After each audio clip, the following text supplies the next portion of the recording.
Naomi's phone buzzed just as she stepped off the bus into the quiet village square. The screen lit up with a single image, her mother's hospital records, stamped with a red denial notice. The message beneath it read, "Your mother's treatment has been suspended. You have 24 hours." Her breath caught. She dialed immediately, but the hospital refused to answer. When she called her aunt in Busan, the line went dead. Someone had locked her out, someone with power. She stood frozen in the square, her suitcase handle trembling in her grip. The village she'd left 5 years ago to study in Seoul now felt like a trap. She'd come home to help her mother recover, not to find everything collapsing before she even reached the house. A black car pulled up beside her. The window lowered. "You're Naomi Park," a man said. Not a question. She stiffened. "Who's asking?" "Someone who knows you're in trouble." He gestured to the back seat. "Get in." "I don't take rides from strangers." "Then your mother stays in that bed without treatment." Her chest tightened. She should walk away. But her mother's face flashed in her mind, pale, struggling to breathe. Naomi opened the door and slid in. The man didn't speak again. The car moved smoothly through narrow roads lined with fields and old farmhouses. When they stopped, she was standing in front of a traditional hanok estate, hidden behind stone walls and cherry trees. It looked untouched by time, deliberate in its isolation. A woman in a tailored coat waited at the gate. She studied Naomi with cold precision. "You're smaller than I expected," the woman said. Naomi straightened. "You're vaguer than I need. Who are you?" "I represent someone who's willing to settle your mother's debt." "All of it." "My mother doesn't have debt." "She does now, unless you'd like to prove otherwise in court." The woman's smile didn't reach her eyes. "Or you can accept the arrangement." "What arrangement?" "Marry my son." Naomi's pulse spiked. "Excuse me?" "You heard me. A contract marriage. 1 year. In exchange, your mother's treatment continues, her bills disappear, and you walk away with enough money to start over." "Why me?" "Because you're nobody. No connections, no scandal, no threat. You'll do what you're told, stay quiet, and leave when it's done." Naomi's jaw tightened. "And if I refuse?" "Your mother loses everything. The house, the treatment, her dignity.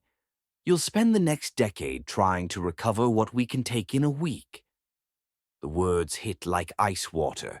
Naomi knew power when she saw it. This woman wasn't bluffing. "I want to see the contract," Naomi said. The woman's smile widened. "Smart girl. If you're enjoying this story, don't forget to like, comment, and subscribe. It's completely free and helps us bring you more stories like this. Drop a comment and let me know what you think will happen next." Naomi met him that evening. Kang Jun-woo stood in the courtyard, hands in his pockets, watching her approach. He was tall, composed, and impossibly still. His gaze moved over her once, assessing, then settled on her face. "You agreed," he said. "I didn't have a choice." "You always have a choice." "Not when someone holds your family hostage." His expression didn't change. "My mother's efficient." "Your mother's ruthless." "That too?" Naomi crossed her arms. "Why do you need a fake wife?"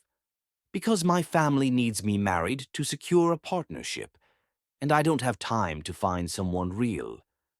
"So I'm convenient." "You're practical." She studied him. There was something controlled about him, something deliberate.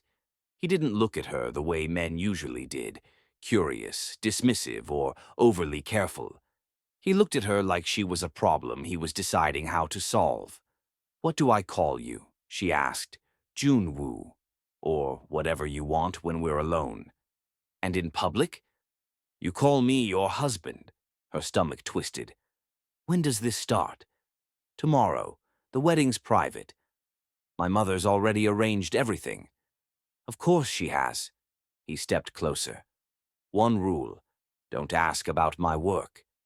Why not? Because you won't like the answer. She held his gaze. Then don't ask about mine. Deal. The wedding was cold and transactional. No guests, no vows, just signatures, a photographer, and his mother watching from the corner, like a general overseeing a campaign. Naomi wore a borrowed hanbok. Junwoo wore a suit that probably cost more than her entire education. They didn't touch except when the photographer insisted. Even then, his hand on her waist felt like a business obligation. When it was over, his mother handed her an envelope. Your mother's treatment resumes tonight. Don't make me regret this. Naomi didn't thank her. That night, Junwoo drove her to a penthouse in the city. It was sterile and expensive. Glass walls, marble floors, furniture that looked like it had never been sat on. You take the bedroom, he said. I'll use the office.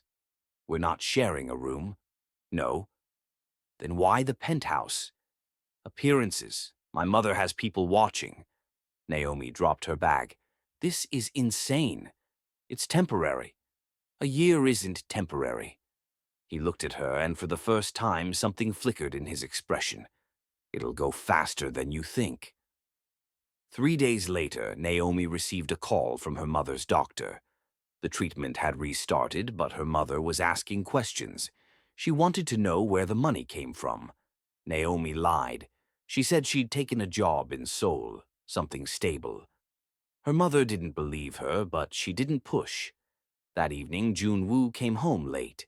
He looked exhausted, his tie loosened, his jacket slung over one shoulder. You look terrible, Naomi said from the couch. Thanks. Want to talk about it? No. She went back to her book. He stood there for a moment, then sat down across from her.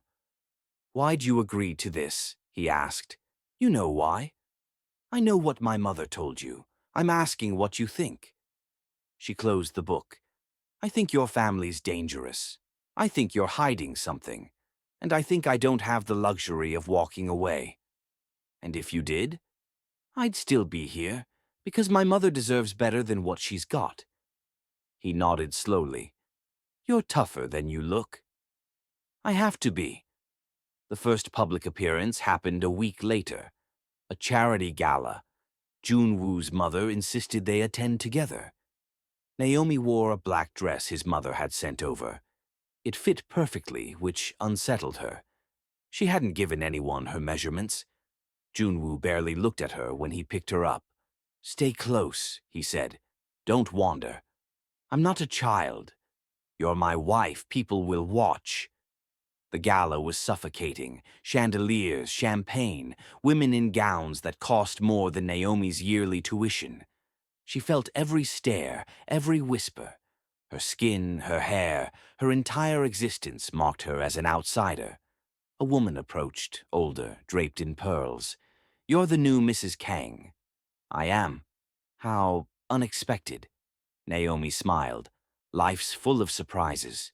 The woman's eyes narrowed. Indeed. Junwoo appeared beside her, his hand settling lightly on her back. Excuse us.